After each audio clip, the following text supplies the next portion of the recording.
YouTube channel. इसके पहले वाले पार्ट में हमने डिस्कस किया था क्या, इंट्रोडक्शन था किसका, जेनेटिक्स के सेकंड चैप्टर का, यानी कि मॉलिक्यूलर बेसिस ऑफ इनहेरिटेंस का शुरुआत किया था। ठीक है, हम पैकेजिंग तक पहुंच गए थे, इसको स्टार्ट करने वाले थे। So without wasting your time let's start the video with the packaging of DNA helix.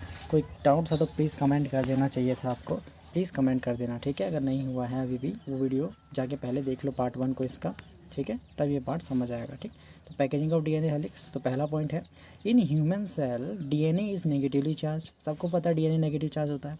And basic proteins जो होते हैं वो पॉजिटिव चार्ज होते हैं। हिस्टोन्स जो होते हैं ना, बेसिक प्रोटीन्स जिनको कहते हैं, हिस्टोन्स होते हैं पॉजिटिवली चार्ज होते हैं। और हमको पता है पॉजिटिव और नेगेटिव दोनों एक दूसरे को अट्रैक्ट करते हैं। तो चुंबक भी देख लोगे ना तो नॉर्थ पोल साउथ पोल आपस में चिपक जाते हैं। तो इसी से पैकेजिंग होती है, यानी दोनों एक दूसरे को पकड़ के रहते हैं। ठीक है, तो proteins, basic proteins, histones DNA को रैप करके, यानी डीएनए रैप करके रखता है, पकड़ के रखता है हिस्टोन्स को। ये दोनों एक दूसरे से चिपके हुए रहते हैं, इसी को हम पैकेजिंग कहते हैं। ठीक है, तो पैकेजिंग ऑफ डीएनए हेलिक्स इसी तरीके से होता है। तो negative and positive attract each other so get packed, एक दूसरे में वो पैक हो जाते हैं। Second point, histones are organised to form a unit of 8 molecules called histone octamer. देखो यहाँ पे 8, 1 2 3 4 5 6 और 7 और पीछे एक 8, इस टाइप से ऑक्टेमर होता है। यानी कि 8 हिस्टोन्स होते हैं जो कि ऐसे ही अरेंज हो जाते हैं और ऑक्टेमर का फॉर्मेशन करते हैं। और इसी ऑक्टेमर को 1 2 3 4 5 6 7 और पीछे 8, इसको डीएनए जो है ना ऐसे रैप करता है। ठीक, इस तरीके से रैप करेगा, अपने आप में रस्सी की तरह बांध देगा उसको। ठीक है, तो इस टाइप से ये पैकेजिंग होती है हिस्टोन्स की, इसमें डीएनए के थ्रू। डीएनए नेगेटिव चार्ज होगा, हिस्टोन पॉजिटिव चार्ज होगा। ठीक है, तीसरा point, negatively charge DNA wrapped around the positively charge histone octamer and form a structure called nucleosome. ठीक है, एक स्ट्रक्चर बनाता है जिसको बोलते हैं न्यूक्लियोसोम। ठीक है, चौथा पॉइंट क्या है, this nucleosomes constitute the repeating unit of structure in nucleus called as chromatin. यानी कि देखो ये ऑक्टेमर है, इसमें डीएनए रैप हुआ ऐसे। ठीक, डीएनए रैप हुआ, ये नेगेटिवली चार्ज है, पॉजिटिवली चार्ज है। ठीक, दोनों इस पूरे स्ट्रक्चर को ही हम क्या बोलते हैं, न्यूक्लियोसोम कहते हैं। और पूरे न्यूक्लियस में, ये न्यूक्लियस है, इसमें ऐसा ये न्यूक्लियोसोम, ये न्यूक्लियोसोम, ये न्यूक्लियोसोम, फिर न्यूक्लियोसोम, फिर न्यूक्लियोसोम, फिर न्यूक्लियोसोम, फिर न्यूक्लियोसोम। तो इस टाइप से स्ट्रक्चर बनाता है, उसे हम बोलते हैं क्रोमैटिन। क्या बोलते हैं, अच्छे से लिख देता हूँ, क्रोमैटिन। ठीक है, उंगली से लिख रहा हूँ इसलिए थोड़ा दिक्कत होता है, प्लीज़ समझो इस चीज़ को। ठीक है, पेन कॉपी मतलब पेन वगैरह नहीं है मेरे पास, ना ही लैपटॉप है, मोबाइल से शूट कर रहा हूँ इसको। ठीक है, तो इसे हम क्रोमैटिन कहते हैं। पांचवा पॉइंट क्या है, nucleosome in chromatin are seen as beads on string. यानी कि देखो ये पूरा न्यूक्लियस है। ठीक, न्यूक्लियस के अंदर ये दिख रहा है आपको क्रोमैटिन। ठीक है, जिसमें छोटे छोटे न्यूक्लियोसोम है। तो न्यूक्लियोसोम्स क्रोमैटिन में कैसे दिखते हैं, ये देखो कैसे दिखते हैं क्रोमैटिन में, तो धागा होता है ना, धागा उसमें गांठ पड़ जाती है ना, उसी टाइप से ये न्यूक्लियोसोम हमको दिखाई देता है क्रोमैटिन में। यही बोला, nucleosome in chromatin are seen as a beads on string, रस्सी का गांठ पड़ जाता है वैसा दिखता है। नोट क्या करना है, histones are rich in basic amino acid residue, यानी बचा हुआ भाग। ठीक है, जिसका नाम है लाइसिन्स एंड आर्जिनिन्स। यानी कि अगर क्वेश्चन कभी आया नीट में कि हिस्टोन्स में कौन से बेसिक एमिनो एसिड रेसिड्यू होते हैं, एमिनो एसिड के रेसिड्यू होते हैं, बेसिक एमिनो एसिड के रेसिड्यू होते हैं, तो लाइसिन और आर्जिनिन होते हैं। नीट का बहुत इंपॉर्टेंट क्वेश्चन है कि histones are rich in the basic amino acid residue lysine and arginine, that's it. छठा पॉइंट, ठीक है, छठा पॉइंट क्या है, बीट्स ऑन स्ट्रिंग वाला है। ठीक, छठा पॉइंट क्या है, बीट्स ऑन स्ट्रिंग स्ट्रक्चर, यानी कि nucleosome in chromatin is packed to form chromatin fibre. ठीक है, ये अच्छे से और डेंसली पैक्ड हो जाता है न्यूक्लियस के अंदर और क्या बनाता है, क्रोमैटिन फाइबर्स बनाता है, which further condense at metaphase stage, जो कि बताऊंगा 10th चैप्टर जो पढ़ेंगे हम अपन 11th में। ठीक है, मेटाफेज स्टेज पे कंडेंस हो जाता है क्रोमैटिन फाइबर्स और बनाता है क्रोमोसोम। यानी कि देखो पहले तो डीएनए और हिस्टोन्स मिलके क्या बना दिए, न्यूक्लियोसोम बना दिए। न्यूक्लियोसोम क्या बोलते हैं, कंडेंस या पैक होकर क्रोमैटिन फाइबर्स बनाया, सीएफ बनाया, क्रोमैटिन फाइबर्स बनाया, क्रोमैटिन फाइबर्स कंडेंस होके क्रोमोसोम्स बनाएंगे।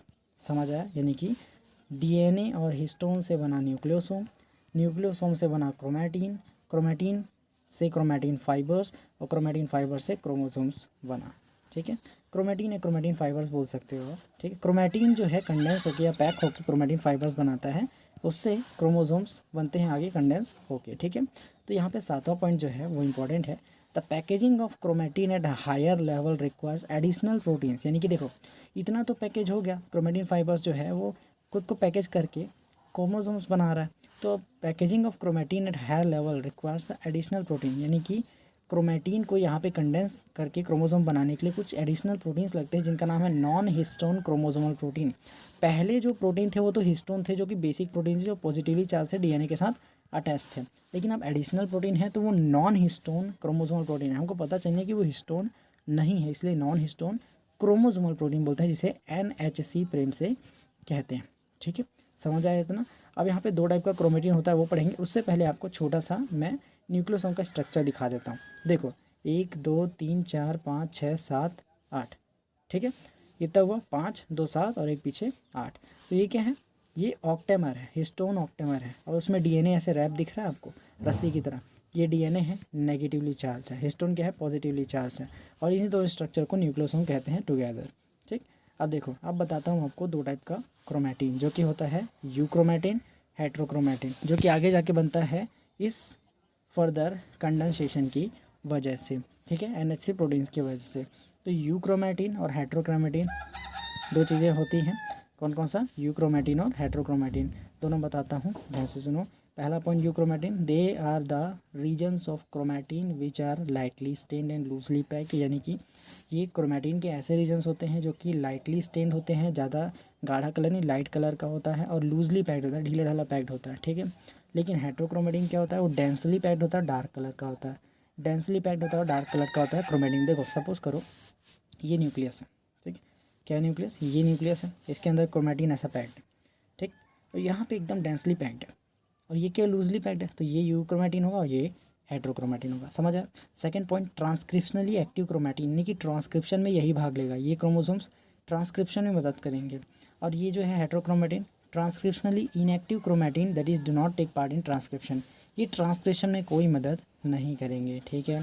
अब सर्च फॉर जेनेटिक मटेरियल पढ़ेंगे आगे, क्योंकि देखो जेनेटिक मटेरियल होता क्या है, डीएनए आरएनए क्या होता है, याद रखना एक चीज़, जेनेटिक मटेरियल डीएनए और आरएनए दोनों होता है। ये भी पॉलीन्यूक्लियोटाइड से बनता है, टाइड से बनता है, ये भी पॉलीन्यूक्लियोटाइड से बनता है, क्योंकि base plus sugar plus phosphate की चेन से ही बनते हैं दोनों, ठीक है। बस डीएनए कुछ अदर ऑर्गेनिजम्स में होते हैं, हम में भी ये मेन जेनेटिक मटेरियल है, कुछ में आरएनए भी होता है, ठीक है, वो आगे बताएंगे। तो जेनेटिक मटेरियल हमने समझ लिया, लेकिन जेनेटिक मटेरियल कैसे डीएनए ही है या आरएनए है, दोनों में से कौन सा बेहतर जेनेटिक मटेरियल है। ये जेनेटिक मटेरियल डीएनए ही था, ये किसने खोजा, तो सर्च फॉर जेनेटिक मटेरियल बहुत पहले हुआ था। अब हम उसको पढ़ने वाले हैं कि कैसे डीएनए की खोज हुई, ठीक है जी। सो सबसे पहला जो प्रिंसिपल था, यानी जेनेटिक मटेरियल की खोज में सबसे पहला जो आगाज़ था वो किया था ट्रांसफॉर्मिंग प्रिंसिपल, जो कि फ्रेडरिक ग्रिफिथ ने 1928 में किया था, ठीक है। तो ट्रांसफॉर्मिंग प्रिंसिपल क्या होता है ये देख लेते हैं। तो पहला point, the transforming principle was given by Frederick Griffith in 1928, ये नीट का क्वेश्चन है, and it explains the transfer of genetic material, genetic material कैसे ट्रांसफ़र होता है इसको इसने एक्सप्लेन किया था। Second point, he performed experiment on mice, ये इसने चूहे के ऊपर इस एक्सपेरिमेंट को परफॉर्म किया था यूजिंग 2 स्ट्रेन्स ऑफ बैक्टीरिया, ठीक है। स्ट्रेप्टोकोकस न्यूमोनियाई बैक्टीरिया को यूज़ किया जाता है, वो भी 2 स्ट्रेन्स को, एक रफ स्ट्रेन एक स्मूथ स्ट्रेन्स। रफ स्ट्रेन जो था उसका जो सरफेस था वो खुरदुरा था, क्योंकि म्यूकस की कोटिंग नहीं थी। स्मूथ स्ट्रेन के शरीर के ऊपर म्यूकस की कोटिंग थी, इसलिए चिकना था। और स्मूथ स्ट्रेन जो है वो डिसीज़ कॉज करता था, न्यूमोनिया, लेकिन रफ स्ट्रेन कॉज नहीं करता था। समझ आया।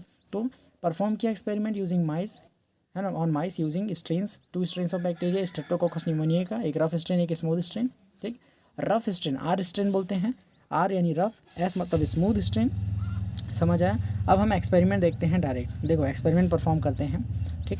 तो तीसरा पॉइंट ही लिख देते हैं कि एस स्ट्रेन को जब हमने हीट किल्ड करके, यानी मार के इंजेक्ट किया माइस में, तो माइस जिंदा रहेगा, क्योंकि एस स्ट्रेन जो है वो डिसीज़ करता है, लेकिन इसको हमने मार दिया, उसके बाद इंजेक्ट किया माइस में तो जिंदा रह गया।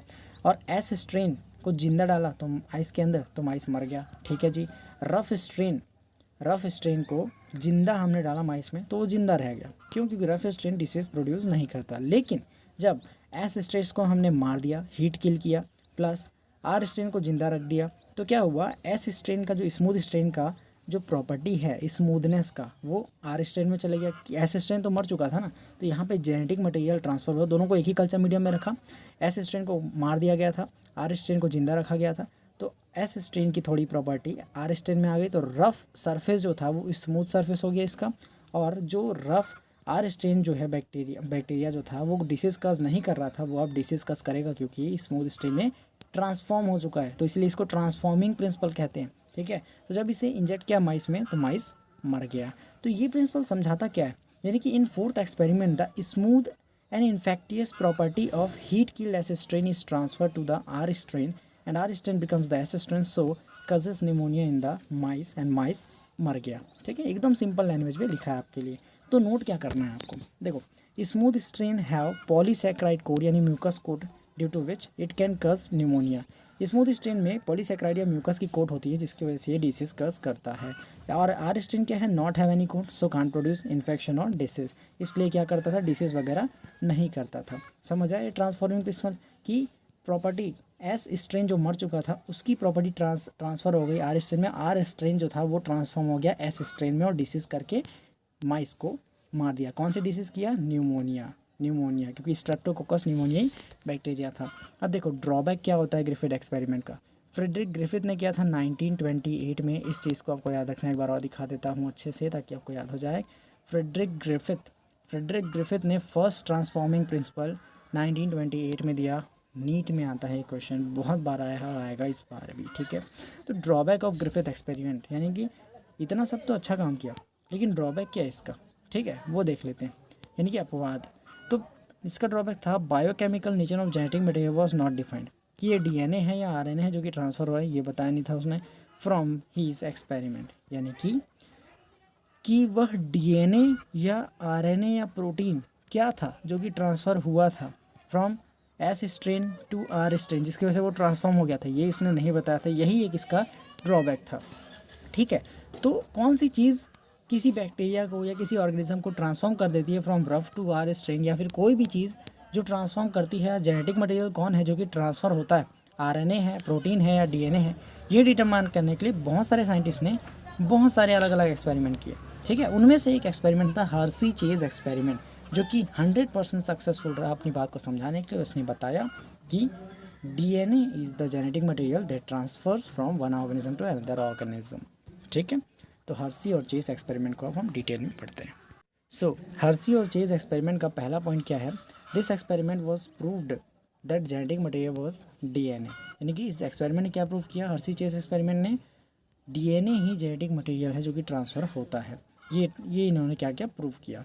Second point, this experiment was performed by Alfred Hershey and Martha Chase in 1952। इस एक्सपेरिमेंट को कब परफॉर्म किया था, किससे के द्वारा, Alfred Hershey and Martha chase 1952 में, इसलिए इसको हर्सी एंड चेज एक्सपेरिमेंट कहा जाता है। Second point, they worked on virus, इन्होंने वायरस का यूज़ किया दैट इन्फेक्ट बैक्टीरिया, ऐसे वायरस जो कि बैक्टीरिया को खाते हैं जिन्हें बोलते हैं बैक्टीरियोफेज।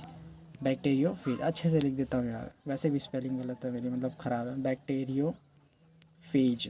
ठीक है, बैक्टीरियोफेज एक वायरस होता है जो कि बैक्टीरिया को खाता है। ठीक है, तो उन्होंने वायरस का यूज़ किया जो कि बैक्टीरिया को खाएगा, इन्फेक्ट करेगा, उसी को बैक्टीरिया, मतलब वायरस का नाम क्या था, बैक्टीरियोफेज। तो वायरस जो बैक्टीरिया को इन्फेक्ट करे उसी का नाम है बैक्टीरियोफेज, जो कि एक वायरस है। इसको किसने यूज़ किया, एल्फ्रेड हर्सी मार्था चेज ने अपने एक्सपेरिमेंट में, जिसका नाम था हर्सी चेज एक्सपेरिमेंट, जो कि परफॉर्म किया गया था 1952 में। किस लिए, ताकि वो प्रूव कर सके जेनेटिक मटेरियल डीएनए ही है, उन्होंने प्रूव किया था इस एक्सपेरिमेंट के थ्रू। ठीक, समझ आया। चौथा point, they grow some virus in radio active phosphorus medium and some virus in radio active sulphur medium. ठीक, उन्होंने क्या किया, कुछ वायरस को, बैक्टीरियोफेज को रेडियो एक्टिव सल्फर मीडियम में ग्रो किया और कुछ वायरस को रेडियो एक्टिव सल्फर मीडियम में ग्रो किया। सो पांचवा point, virus grown on radio active phosphorus medium, जो वायरस फॉस्फोरस मीडियम में, रेडियो एक्टिव फॉस्फोरस मीडियम में ग्रो किए थे, उन्होंने कंटेन किया रेडियो एक्टिव डीएनए, क्योंकि डीएनए जो होता है वो फॉस्फोरस कंटेन करता है, सल्फर को कंटेन नहीं करता। ठीक है, तो जो वायरस था उसने डीएनए कंटेन किया, radio active DNA, but radio active protein को छोड़ दिया, क्योंकि डीएनए कंटेन करता है फॉस्फोरस को एंड प्रोटीन कंटेन करता है सल्फर को। तो डीएनए के अंदर फॉस्फोरस होता है, ठीक है, इसलिए रेडियो एक्टिव फॉस्फोरस मीडियम में जो बैक्टीरियोफेज या वायरस गया था उसने रेडियो एक्टिव डीएनए कंटेन किया, क्योंकि फॉस्फोरस कंटेनिंग मीडियम था ना, तो डीएनए कंटेन्स फॉस्फोरस, तो डीएनए को ही लेगा ना, तो रेडियो एक्टिव डीएनए किसके अंदर पाया गया, वायरस के अंदर, ठीक है, जो कि ग्रो किया गया था रेडियो एक्टिव फॉस्फोरस मीडियम के अंदर, ठीक है। Not contain sulphur, DNA contains phosphorus, not contain sulphur, ठीक है। लेकिन प्रोटीन जो है प्रोटीन में सल्फर होता है, ठीक है, लेकिन फॉस्फोरस नहीं होता। इसीलिए जो वायरस ग्रो किया गया था रेडियो एक्टिव सल्फर मीडियम में, उसने कंटेन किया रेडियो एक्टिव प्रोटीन को। क्यों? क्योंकि प्रोटीन में सल्फर होता है, फॉस्फोरस नहीं होता, ठीक है। Not radio active DNA, radio active DNA को नहीं लिया, क्योंकि रेडियो एक्टिव डीएनए में क्या होता है, फॉस्फोरस था, ठीक है। तो जो रेडियो एक्टिव फॉस्फोरस में मीडियम में ग्रो किया गया था उस वायरस ने कंटेन किया रेडियो एक्टिव डीएनए, है ना। और जो रेडियो एक्टिव सल्फर वाले मीडियम में डेवलप किया गया था उसने कंटेन किया रेडियो एक्टिव प्रोटीन, क्योंकि प्रोटीन में सल्फर होता है और सल्फर मीडियम में ग्रो करने वाला वायरस प्रोटीन को, रेडियो एक्टिव प्रोटीन को मतलब कि एक्सेप्ट करेगा, है ना। और फॉस्फोरस किसमें होता है, डीएनए में, तो रेडियो एक्टिव डीएनए वाले मीडियम में या फॉस्फोरस वाले मीडियम में जो ग्रो करा जाएगा वो रेडियो एक्टिव डीएनए को ही एक्सेप्ट करेगा, ठीक है, समझ आया। तो वायरस जो कि रेडियो एक्टिव फॉस्फोरस में ग्रो किया गया था उसने कंटेन किया रेडियो एक्टिव डीएनए, वायरस जो कि ग्रो किया गया था सल्फर मीडियम में रेडियो एक्टिव वाले में, उसने कंटेन किया रेडियो एक्टिव प्रोटीन। अगर नहीं समझ आया अभी तो ये वाला स्टेटमेंट पढ़ो, आराम से समझ आ जाएगा, ठीक है। अब देखो यहाँ पे एक्सपेरिमेंट को परफॉर्म करते हैं। कंटेन कर दिया हमने, इन्फेक्शन कराएंगे। अभी रुको, पहले तो ये बैक्टीरियोफेज देख लो, ऐसे दिखता है, ठीक है। तो इसमें क्या है, बैक्टीरियोफेज जिसमें रेडियो एक्टिव सल्फर है, ठीक है।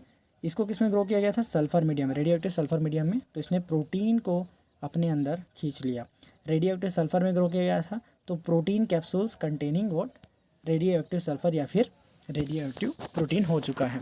और दूसरा क्या है, जिसको फॉस्फोरस में ग्रो किया था रेडियो एक्टिव फॉस्फोरस में, तो रेडियो एक्टिव डीएनए या फॉस्फोरस को कंटेन किया है कौन, बैक्टीरियोफेज, ठीक।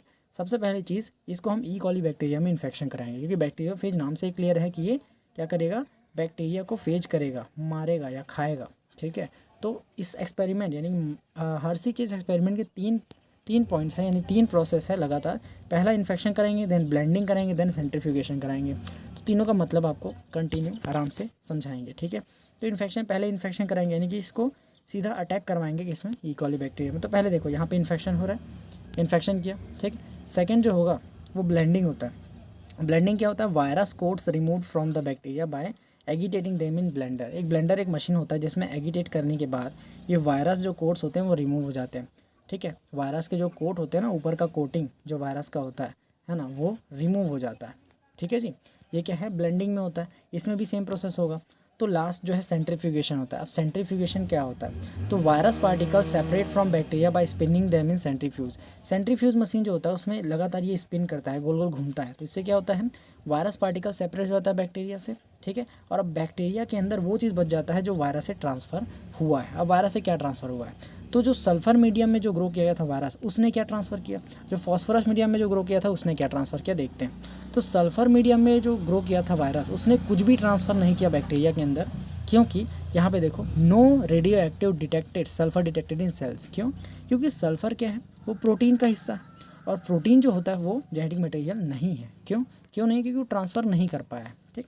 यहाँ पे देखो radio active phosphorus detected in the cells of bacteria, ठीक है, radio active detected in cells phosphorus, क्योंकि फॉस्फोरस जो है डीएनए में होता है और डीएनए ने ट्रांसफ़र किया है ना, डीएनए जो वायरस के अंदर था उसने ट्रांसफ़र किया डीएनए किसके अंदर, बैक्टीरिया के अंदर। तो फॉस्फोरस रेडियो एक्टिव बैक्टीरियोफेज में भी था डीएनए में उसके, और बैक्टीरिया के भी डीएनए में आ गया। तो डीएनए ही जेनेटिक मटेरियल जो कि ट्रांसफ़र करता है क्या चीज़ को, genetic material from one organism to other, ठीक है। यहाँ पे डिटरमाइन हो गया कि डीएनए ही है, प्रोटीन तो बिल्कुल नहीं है। अब आरएनए और डीएनए दोनों ही मान सकते हो, लेकिन यहाँ पे एक्सपेरिमेंट डीएनए का किया गया था, इसलिए डीएनए को आपको मानना पड़ेगा, ठीक है। आरएनए भी होता है कईयों में, तो आप दोनों को लेके चल सकते हो, लेकिन एक्सपेरिमेंट के अकॉर्डिंग ना, एनसीईआरटी के अकॉर्डिंग यहाँ पे डीएनए को माना गया, ठीक है, समझ आया। तो इस एक्सपेरिमेंट ने क्या एक्सप्लेन किया कि डीएनए जो था वही एक ऐसी चीज़ जेनेटिक मटेरियल है जिसने ट्रांसफॉर्म किया किसी बैक्टीरिया को, ठीक है, from one strain to another strain. समझ आया, सिंपल है, एकदम सिंपल है। और सुपर नेटेंट क्या होता है, सुपर नेटेंट सॉल्यूशन मतलब सपोज करो मैंने एक कल्चर मीडियम ग्रो किया, इसमें एक बैक्टीरिया को लगाया, ये बैक्टीरिया है, इसके अंदर सेल्स हैं, ठीक है, और ये बाकी जो सॉल्यूशन है उसे सुपर नेटेंट बोलते हैं, जो कि रेमिनेंट जो सॉल्यूशन होता है उसे सुपरनेटेंट बोलते हैं। बस इतना ही है, ज़्यादा कुछ नहीं है, ठीक है। अब देखो यहाँ पे रिजल्ट्स ऑफ एक्सपेरिमेंट, इस एक्सपेरिमेंट का रिजल्ट क्या है ये देखते हैं। तो पहला पॉइंट इसका क्या है कि radio active phosphorus detected in cells but radio active sulphur not detected in cells, ठीक है। रेडियो एक्टिव फॉस्फोरस डिटेक्ट हुआ सेल्स में, लेकिन रेडियो एक्टिव सल्फर डिटेक्ट नहीं हुआ। सेकंड पॉइंट, इन सुपरनेटेंट यानी कि बचा हुआ सॉल्यूशन में रेडियो एक्टिव सल्फर डिटेक्ट हुआ but radio active phosphorus detect नहीं हुआ, क्योंकि ये तो ऑर्गेनिज्म के अंदर घुस चुका है। तीसरा point, radio active phosphorus is transferred through DNA from virus to bacteria, that is DNA is genetic material, has proved, prove हो गया, ठीक है। यही चीज़ प्रूव किया था किसने, हर्सी एंड चेज ने, किसमें 19 वर्ड याद करो कब किया था, 1952 में। देखो भूल गया ना, ऐसा है, तो याद करना बहुत ज़रूरी है। अब देखो प्रॉपर्टीज़ ऑफ जेनेटिक मटेरियल, हमने क्या बोला कि प्रोटीन तो जेनेटिक मटेरियल नहीं है, तो जेनेटिक मटेरियल क्या है, या तो डीएनए, इधर डीएनए और आरएनए, दोनों में से कोई एक है। तो डीएनए और आरएनए दोनों में से कोई एक है, तो पता चल गया। तो अब प्रॉपर्टीज़ ऑफ जेनेटिक मटेरियल यानी डीएनए और आरएनए को हम देख लेते हैं, ठीक है। इसके बाद हम इसी को पढ़ेंगे, यहीं से स्टार्ट करेंगे। वीडियो थोड़ी लंबी हो चुकी है, तो कोई डाउट होगा ना तो प्लीज़ कमेंट कर देना। मिलते हैं नया वीडियो में, तब तक के लिए जय हिंद, जय भारत।